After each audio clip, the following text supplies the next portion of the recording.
അതിനകത്ത് മഞ്ഞപ്പൊടിയും ഉപ്പും മസാലയൊക്കെ ഇട്ടങ്ങ് വേവിക്കാനായിട്ടങ്ങ് വെച്ചു. അതുകൊണ്ട് വേകുന്ന സമയത്ത് നമുക്ക് അടുത്ത പണി നോക്കാം.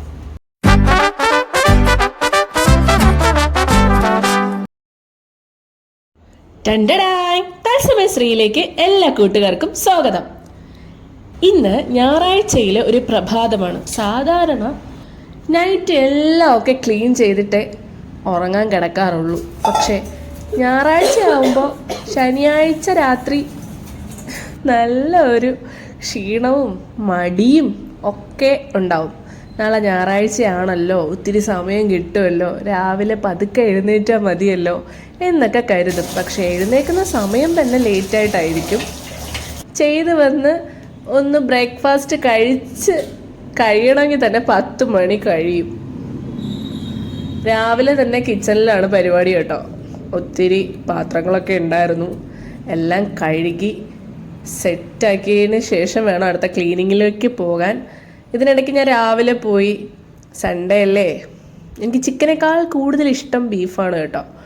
അപ്പോൾ 1 കിലോ ബീഫ് തികച്ചില്ല, കുറച്ച് ബീഫിൻ്റെ ആവശ്യമേ. അങ്ങനെ ബീഫെല്ലാം മേടിച്ച് ക്ലീൻ ചെയ്ത് സെറ്റാക്കിയതിന് ശേഷമാണ് ക്ലീനിങ്ങിന് ഇറങ്ങിയത്. ബീഫ് അങ്ങനെ നമ്മൾ ഒരു കുഞ്ഞ് ചരുവത്തിലോട്ടാക്കി കേട്ടോ. കുക്കറിലല്ല വെക്കുന്നത്. അതിനകത്ത് മഞ്ഞപ്പൊടിയും ഉപ്പും മസാലയൊക്കെ ഇട്ടങ്ങ് വേവിക്കാനായിട്ടങ്ങ് വെച്ചു. അതുകൊണ്ട് വേകുന്ന സമയത്ത് നമുക്ക് അടുത്ത പണി നോക്കാം. അടുത്ത പരിപാടി ക്ലീനിങ് ആണ്. ക്ലീനിങ് കഴിഞ്ഞിട്ട് വേണം ബീഫിൻ്റെ പരിപാടി നോക്കാൻ. അതും കഴിഞ്ഞിട്ട് വേണം ബ്രേക്ക്ഫാസ്റ്റ് കഴിക്കാൻ. ഇപ്പം തന്നെ വിശപ്പിൻ്റെ കാറ്റടിച്ചു കേട്ടോ. പിന്നെ ആ ക്ലോക്ക് വെളുപ്പം രാവിലെ എങ്ങാണ്ട് ചത്തുപോയി കേട്ടോ. അതിപ്പോൾ ബാറ്ററിയൊക്കെ വെച്ച് സെറ്റാക്കിയിട്ടുണ്ട്. പക്ഷെ വീഡിയോ എടുക്കുന്ന സമയം വെളുപ്പം രാവിലെ എങ്ങാണ്ട് അത് നിന്ന് പോയിട്ടുണ്ട്. അങ്ങനെ ഒരു ഞായറാഴ്ച ഇങ്ങനെ കടന്നു പോയിക്കൊണ്ടിരിക്കുകയാണ്. എത്ര പെട്ടെന്നാണ് ഞായറാഴ്ച പോകുന്നത്. സത്യം പറഞ്ഞാൽ തിങ്കളാഴ്ച നാളെ ആകുമല്ലോ എന്നുള്ള വിഷമമാണ് ഞായറാഴ്ച. ശനിയാഴ്ച രാത്രിയാണ് ഒരു സന്തോഷം, നാളെ ഞായറാഴ്ചയാണല്ലോ ഇതാന്ന് പറയുന്ന മുമ്പേ ആ ഞായറാഴ്ച കഴിയും സത്യം. പിന്നെ ബീഫ് പ്രിപ്പറേഷനെ കുറിച്ച് ഞാൻ പ്രത്യേകിച്ച് ഒരു വ്ളോഗ് ഞാൻ ചെയ്യുന്നില്ല. കാരണം ഇപ്പോൾ ഒട്ടുമിക്ക എല്ലാവർക്കും അറിയാം എങ്ങനെയാണ് ഇത് ചെയ്യേണ്ടതെന്നല്ലേ. ഭയങ്കര ഡീറ്റെയിൽസ് ആയിട്ടൊന്നും ഞാൻ കാണിക്കുന്നില്ല, ജസ്റ്റ് എല്ലാം ഒന്ന് കാണിക്കുന്നേ ഉള്ളൂ. കാരണം വിശപ്പടിച്ച് തുടങ്ങി. ഇതായിട്ട് വേണം നമുക്ക് നമ്മുടെ ബ്രേക്ക്ഫാസ്റ്റ് കഴിക്കാൻ.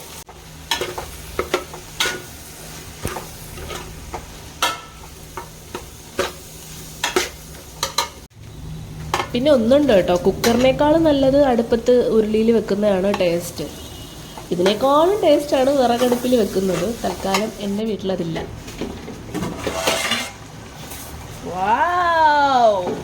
നമ്മൾ എന്ത് പ്രിപ്പറേഷൻ ചെയ്താലും അത് ചെയ്ത് തീരാറാകുമ്പോൾ ഒരു മണം വരുമല്ലോ.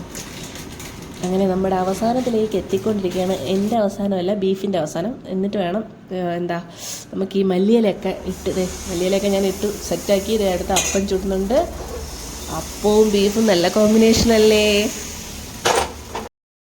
പാചകം ഒരു കലയാണ്. അത് അത്രയും ഇഷ്ടത്തോടെ ചെയ്യുമ്പോൾ നമ്മൾ കഴിക്കുമ്പോഴാണ് അതിൻ്റെ ടേസ്റ്റ് മുഴുവനായിട്ട് അതിലുണ്ടാകുന്നത്. എന്ത് കാര്യം ചെയ്യുമ്പോഴും ഇഷ്ടത്തോടു കൂടി തന്നെ നമ്മളത് ചെയ്യണമല്ലോ.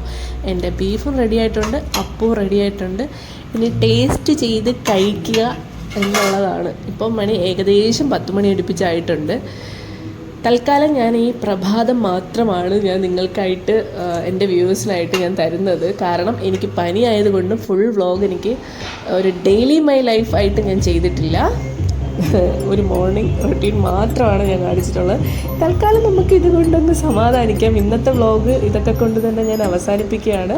അങ്ങനെ ഒരു കട്ടൻ കാപ്പിയും അപ്പവും ബീഫും ഒക്കെ ആയിട്ട് ഞാൻ ദേ കഴിക്കാൻ പോകുന്നു. അപ്പോൾ എൻ്റെ വീഡിയോ ഇഷ്ടപ്പെട്ടിട്ടുണ്ടെങ്കിൽ സബ്സ്ക്രൈബ്, കമൻറ്റ്, ഷെയർ, ലൈക്ക് എല്ലാവരും എന്നെ സപ്പോർട്ട് ചെയ്യുക.